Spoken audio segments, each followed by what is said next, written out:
പത്തനംതിട്ട തണ്ണിത്തോട്ടിൽ 57-കാരനെ കാട്ടാന ചവിട്ടിക്കൊന്നു. തേക്കുതോട് സ്വദേശി ദിലീപാണ് മരിച്ചത്. വനമേഖലയിൽ മീൻ പിടിക്കാൻ പോയപ്പോഴായിരുന്നു ആക്രമണം. ദിലീപിന്റെ സുഹൃത്തുക്കൾ ഓടി രക്ഷപ്പെട്ടു. പ്രവീൺ പുരുഷോത്തമൻ നൽകും വിവരങ്ങൾ.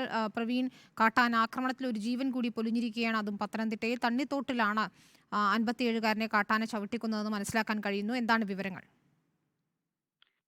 വിനിത, ഇന്ന് രാത്രി 7 മണിയോട് കൂടിയാണ് പത്തനംതിട്ട തണ്ണിത്തോട്ടിൽ കാട്ടാന ഒരാളെ ചവിട്ടിക്കൊന്നത്.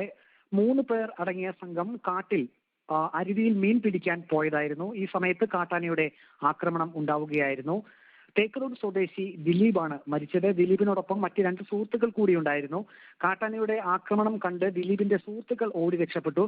പക്ഷേ ദിലീപിന് ഓടി മാറാൻ കഴിഞ്ഞില്ല എന്നാണ് വനപാലകർ പറയുന്നത്. കാട്ടാന പിന്നീട് അവിടെ വെച്ച് തന്നെ ആക്രമിക്കുകയും ചവിട്ടിക്കൊല്ലുകയുമായിരുന്നു. പുളിഞ്ചാൽ ജനവാസ മേഖലയിൽ നിന്നും 1/2 കിലോമീറ്റർ ദൂരെ വനത്തിലാണ് ഈ കാട്ടാനയുടെ ആക്രമണം ഉണ്ടായത്. ആ കല്ലാറ്റിലാണ് ദിലീപും സുഹൃത്തുക്കളും ചേർന്ന് മീൻ പിടിക്കാൻ പോയത്. 7 മണിക്ക് ഈ ആക്രമണം നടന്ന് ദിലീപ് മരണപ്പെട്ടതിന് ശേഷം ഇപ്പോൾ വനപാലകരും പോലീസും ഒക്കെ മേൽ നടപടികൾക്കായി ഈ വനമേഖലയിലേക്ക് എത്തിയിട്ടുണ്ട്. ഇനിയിപ്പോൾ നാളെ രാവിലെയോട് കൂടിയായിരിക്കും മറ്റ് നടപടികളിലേക്ക് ഉദ്യോഗസ്ഥർ കടക്കുക.